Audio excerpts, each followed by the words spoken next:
മറക്കരുത്. നമ്മുടെ സ്വതന്ത്രമായിട്ട് സ്വാതന്ത്ര്യം കഴിഞ്ഞ 10 വർഷത്തിലൊക്കെ നമ്മുടെ സ്വാതന്ത്ര്യങ്ങളൊക്കെ ഒരുപാട് എടുത്ത് കളഞ്ഞിട്ടുണ്ട്.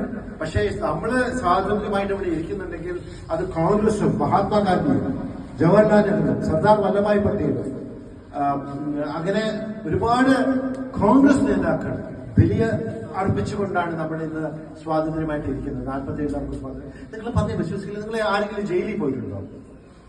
ജയിലിൽ പോയിട്ടുണ്ട്? ആരെങ്കിലും പോയിട്ടുള്ള കൈ ഒന്ന് പൊക്കാമോ? ആരും പോയി? ജവഹർലാൽ നെഹ്റു 11 വർഷമാണ് ജയിലിൽ കിടന്നത്. നിങ്ങൾക്ക് ഒരാഴ്ച കിടക്കാൻ പറ്റുമോ? ഒരു മാസം കിടക്കാൻ പറ്റുമോ?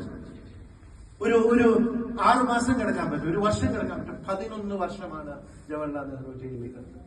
11 വർഷം എന്ന് പറഞ്ഞാൽ നിങ്ങളുടെയൊക്കെ ജീവിതത്തിന്റെ പകുതി. ഒന്ന് ആലോചിച്ചു നോക്കും.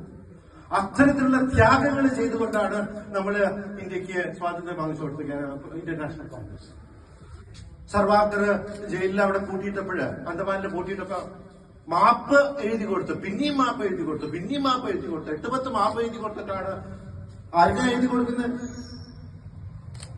വിക്ടോറിയ രാജകുമാരിക്ക്, അതായത് ബ്രിട്ടീഷ് പാർലമെന്റിലേക്ക്.